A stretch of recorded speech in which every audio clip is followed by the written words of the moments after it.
The room went silent the moment the lawyer said the words.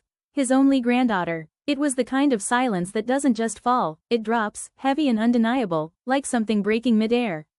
I felt dozens of eyes shift toward me, sharp as laser sights. I was standing near the back of the conference room, still in my Marine Corps service uniform, hands clasped behind me out of habit, trying to look as unobtrusive as a Marine could look among a room full of grieving officers and impatient relatives. But suddenly, every gaze locked on me. Then the lawyer looked straight at me, not past me, not near me, but at me, and asked, "Sergeant Carter, do you know who your biological parents are?" It was such an absurd question that for a second, I honestly thought he was asking someone behind me. My throat tightened. The ground seemed to shift, slow and seismic, like a tremor starting deep beneath polished hardwood floors. I opened my mouth to respond, but no sound came out. I had come to the will reading out of respect. Nothing more. I didn't expect anything except maybe a brief mention in the section thanking the medical personnel who had assisted General Raymond Walker during his final illness. I certainly didn't expect, whatever this was. I was no one important. Just a Marine who happened to be assigned to him in his last months as part of the hospice care coordination. A nurse doing her job. I closed my eyes for a moment, steadying my breath, and the question clawed its way through old memories I kept buried. Memories of a childhood with gaps where explanations should have been. Memories of a mother who always dodged my questions about where I came from. Memories of a father who was never there at all. But before I could even form a reply, the lawyer had already turned back to the papers waiting on the table. The room had become a pressure chamber, squeezing every thought out of my head except for one. What did he just say? I forced myself to stand straighter, to hide the tremor I felt inside. Marines don't flinch, especially not in front of a crowd. But inside, something was cracking open. Until that moment, the morning had been painfully normal. I'd driven to the law office in my beat-up blue pickup truck, the same one I'd owned since Camp Pendleton, and parked between a spotless black SUV and a Lexus that probably cost more than my entire life savings. I wasn't sure I belonged there, but General Walker's lawyer had insisted I attend. He requested your presence personally, he'd said. I assumed it was a formality. Inside the building, I'd ridden the elevator with a cluster of officers in their dress uniforms. Most of them had known the general for decades. I was an outsider, a younger Marine who had only crossed paths with him in the final chapter of his life. They nodded politely, but their eyes said the truth. Why are you here? When the elevator doors opened, I followed them into the large conference room. At the center sat a polished mahogany table large enough to host a diplomatic summit. Framed photographs lined the walls, the general shaking hands with presidents, hosting international delegations, awarding medals to service members. I took a seat near the back, choosing the same instinctive position I always chose, somewhere I could observe without being observed. Then came the family, nephews, cousins, people who looked related only by their matching expressions of annoyance and entitlement.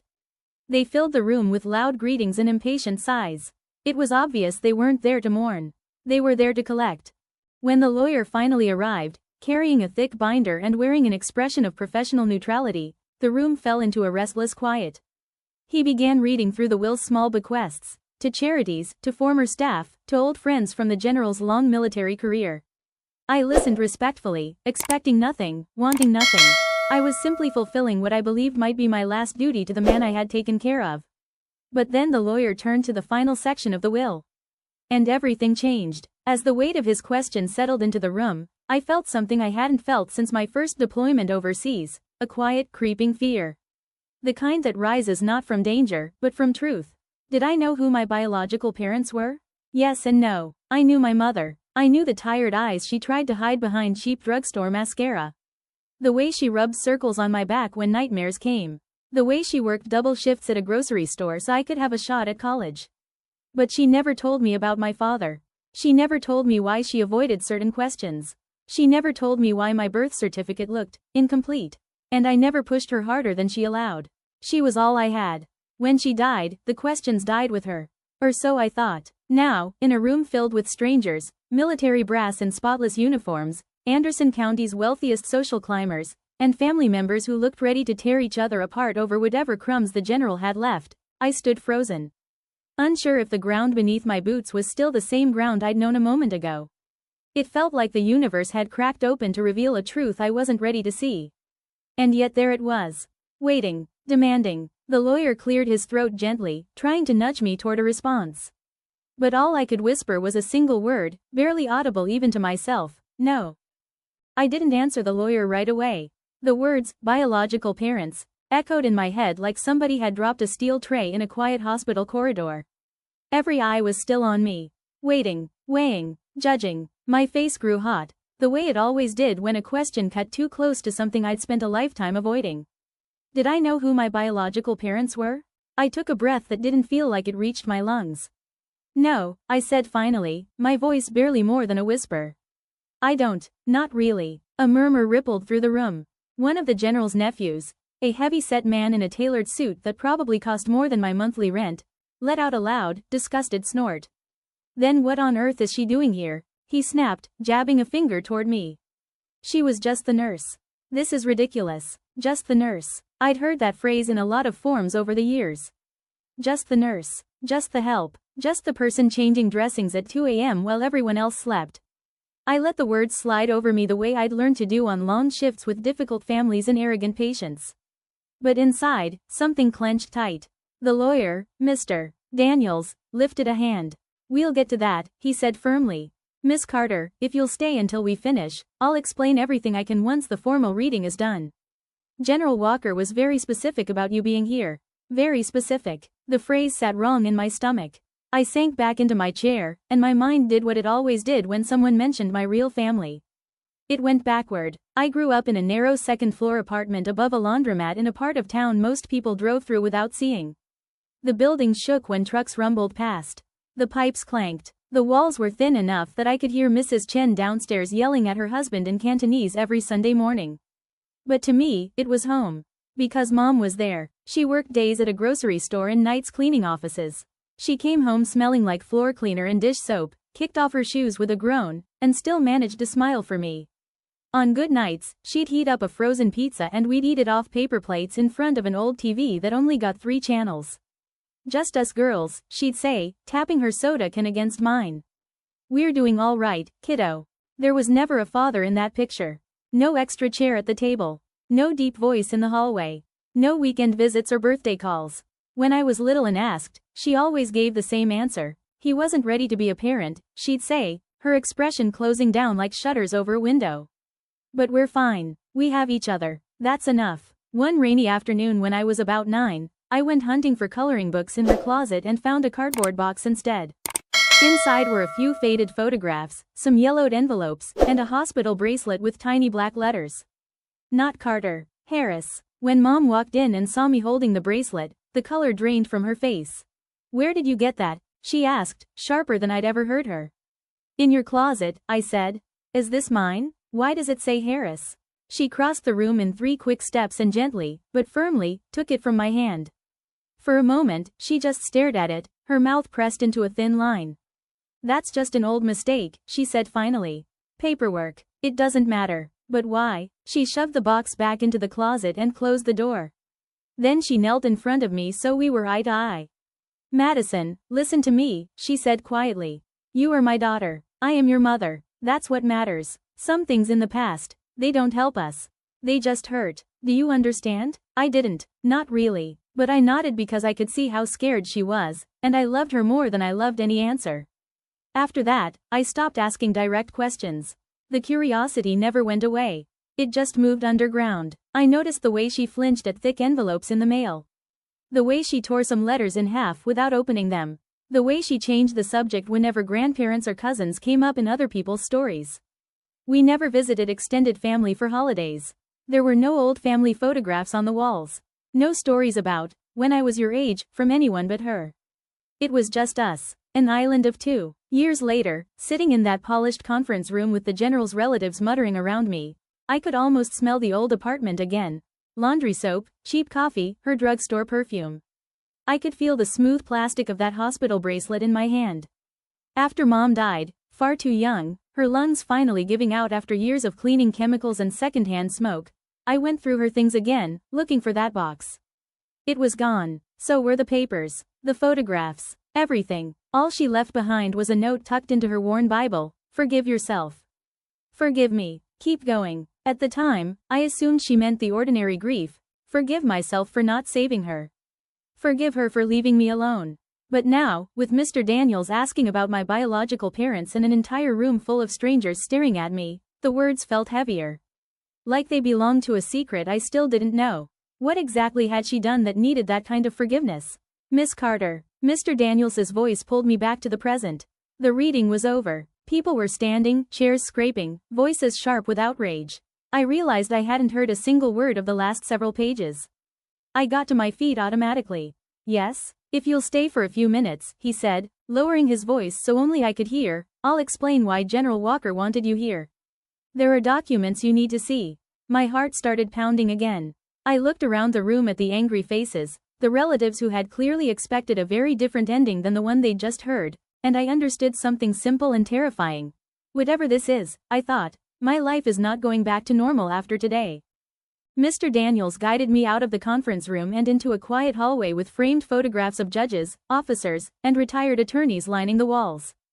The carpet muffled our footsteps, and the moment the door closed behind us, the angry chatter of the general's relatives became a distant buzzing, like wasps trapped behind glass. He motioned toward a smaller consultation room. Let's sit, he said. This may take a moment. My pulse hammered in my ears. I sat stiffly in a leather chair that squeaked under my weight, hands folded in my lap like I was back in nursing school waiting for an instructor to hand down a grade. Mr. Daniels took the seat across from me and opened a thin manila file. Sergeant Carter, he began gently, I realize you're confused. To be honest, when the general first shared his suspicions with me, I was skeptical too. But as his health declined, he became certain.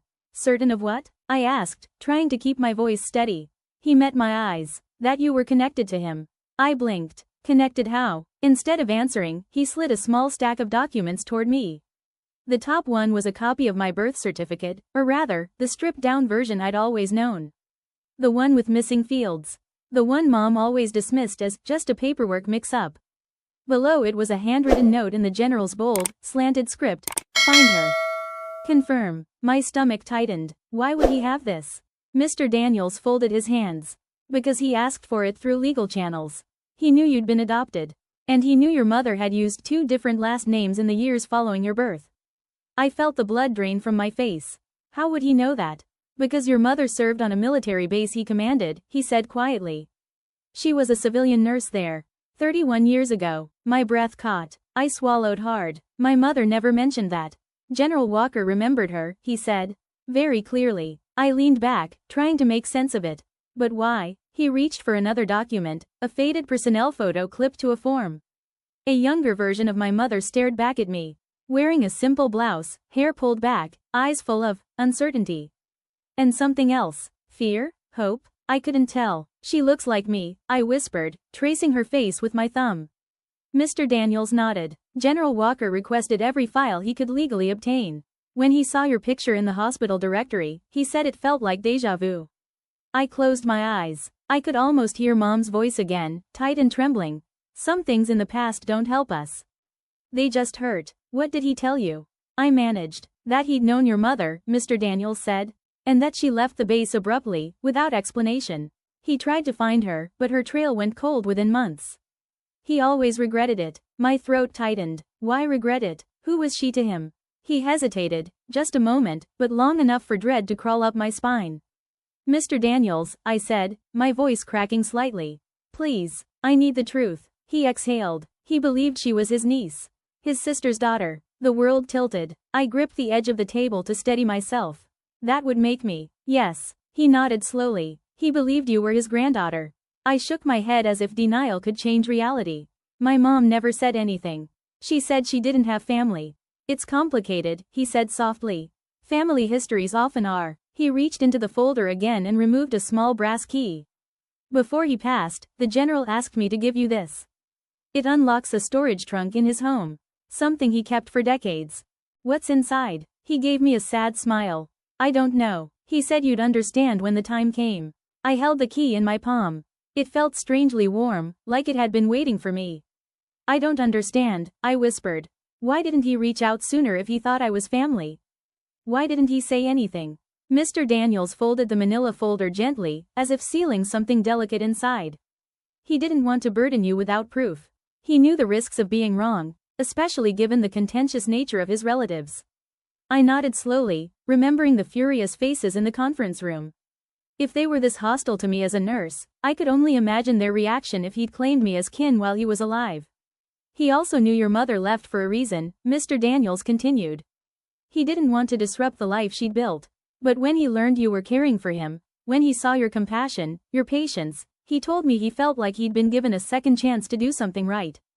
Tears stung my eyes. I blinked them away. He didn't treat me like family. He treated me like a nurse doing her job. That was intentional, Mr. Daniels said. He wanted to see who you were when you thought no one was watching.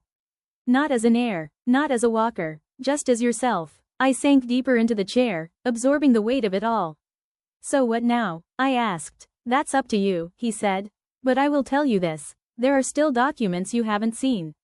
Records, notes he kept. And that key. He nodded toward it. It opens more than a trunk. It opens answers. For a long moment, I stared at the little brass key. I thought about my mother's secrecy. My childhood questions. The missing pieces that never fit. And then I thought about the general, stern, demanding, gruff, yet unexpectedly gentle in his final days when he thought no one noticed. All those times he held my hand during painful treatments. All the conversations where he seemed to watch my face too closely, as if searching for something. Maybe he had been. I closed my fingers tightly around the key. I want to see his house, I said. I want to open that trunk. Mr. Daniels nodded. I'll arrange it. As I walked out of the office and into the afternoon light, the air felt colder than it should have. For the first time in my life, I wasn't just carrying questions. I was carrying the possibility of answers. And somehow, that was even more terrifying. The general's house sat on the edge of town, half hidden behind towering oak trees that spread their branches like watchful arms. It was the kind of place you didn't approach casually. 3 stories of stone and wood, wide porches, manicured hedges, and flags that still hung at half-mast. Mrs. Avery, his housekeeper of nearly 30 years, opened the door before I could knock. She looked at me with a mixture of recognition and something softer, pity, maybe. Or concern. You came, she said gently. He hoped you would. She stepped aside, letting me into the foyer. The air smelled faintly of furniture polish and something older, like books and secrets. I'm supposed to find a trunk, I said quietly. Something he left for me. Her expression tightened, but she nodded. It's upstairs. He kept it in the room he called the memory study. Come this way. She led me through hallways lined with photographs. General Walker in his uniform, shaking hands with commanders. Seated beside presidents and foreign leaders. But mixed in were more personal images, summer picnics, holiday gatherings, a younger version of Mrs. Avery laughing in a crowded kitchen. But I noticed something else. There were no pictures of his sister. None of Willow. None of my mother's branch of the family. When we reached the second floor, Mrs. Avery paused outside a closed door. He spent a lot of time in here at the end, she said. Some days, he just sat for hours. Thinking. She opened the door and let me inside. The room was small and dim, lit mostly by a single window. A writing desk stood near the wall, its surface neat except for a stack of envelopes bound with twine. A bookshelf held volumes of history, law, and military life. And beside the window sat a cedar trunk with a brass lock. I didn't have to ask. I knew instantly. This was it. I held out the key Mr. Daniels had given me and knelt beside the trunk. My hands trembled as I slid the key into the lock. It clicked softly, like a sigh. Inside, the cedar scent rose, faintly familiar and foreign at the same time. The trunk was filled with papers, notebooks, and a thick binder labeled, W. Spears Family. My breath caught. Spears. The general's last name. My grandmother's maiden name. I lifted the binder first. Inside were neatly organized files, photographs, letters, official paperwork. The earliest documents belonged to a woman named Willow Spears, a teenage girl with a shy smile and long dark hair. My grandmother. There were pictures of her as a child, laughing beside a much younger Raymond Walker. One photo stopped me cold. The two of them sitting on a porch swing, arms looped around each other, big goofy grins on their faces. On the back, written in faded ink, Ray and Willow. Summer before deployment. My fingers shook as I turned the page. The next file was labeled, Elizabeth. My mother. I had never seen these photographs before. My mother as a baby. As a toddler. Then as a teenager. Her eyes were the same shade as mine. In every picture, she stood close to Willow, almost clinging to her. The next pages were letters. Folders full of them, written by my grandmother to the general. Letters he had kept for decades. I lifted one carefully. The handwriting was elegant but tired. Raymond, your brother came again. He said terrible things. Said he would take Elizabeth away. Said she belongs with the real family. I won't let him. We are leaving soon. I don't know where yet. I just know we have to go. A chill crawled up my spine. The general's brother. The same one who'd snarled at me in the conference room. I opened another letter. I'm sorry for leaving without saying goodbye, but you know your brother. He will not stop. Please don't look for us. It's safer this way. Safer. My mother had fled because she was afraid. Afraid of being found. Afraid of losing her own child. Afraid of a family dispute twisting into something cruel.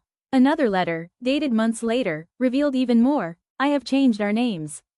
We are starting over. I know you'll be angry, but I can't risk her. I can't risk Elizabeth. My chest tightened. Elizabeth. That was my original name, before Mom renamed me Madison Carter.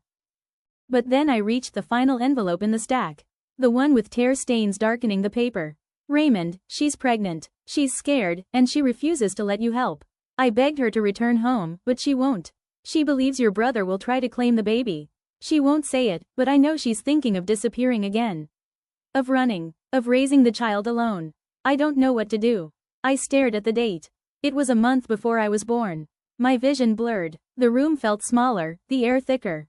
Mom had run again, this time to escape both men. The one who might have helped her, and the one who would have tried to control her. Mrs. Avery spoke softly behind me. He loved your grandmother, you know. She raised him after their parents died. Losing her broke something in him. I swallowed hard. Why didn't he tell me any of this? He wanted to, she said. But when he saw you walk into his room for the first time, he wasn't sure. Not until he saw how much you looked like Willow. And not until he watched you care for him with the same gentleness your grandmother had. I closed the binder and reached deeper into the trunk. Underneath the papers lay one more item, a small velvet box. Inside was a delicate gold necklace with a tiny engraved pendant shaped like a leaf. On the back was a single word, Elizabeth.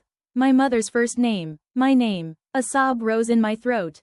I pressed the pendant against my chest, unable to stop the tears that finally spilled over. I had spent my life feeling like a question mark. Like a blank space in my own story. But the truth was here, in this trunk. Messy, painful, buried, but real. My mother hadn't abandoned me. She had protected me. She had run, not because she didn't love me, but because she loved me too much to risk losing me to people who saw heirs instead of children. I felt Mrs. Avery's hand settle gently on my shoulder. He wanted you to know the truth, she said. All of it, even the parts that hurt. I don't know what to do with this, I whispered. You start by breathing, she said. Then you keep going, just like your mother wanted. I closed the trunk slowly, the pendant still warm in my hand. For the first time in my life, I wasn't angry at my mother. I understood her, and that hurt more than anything else.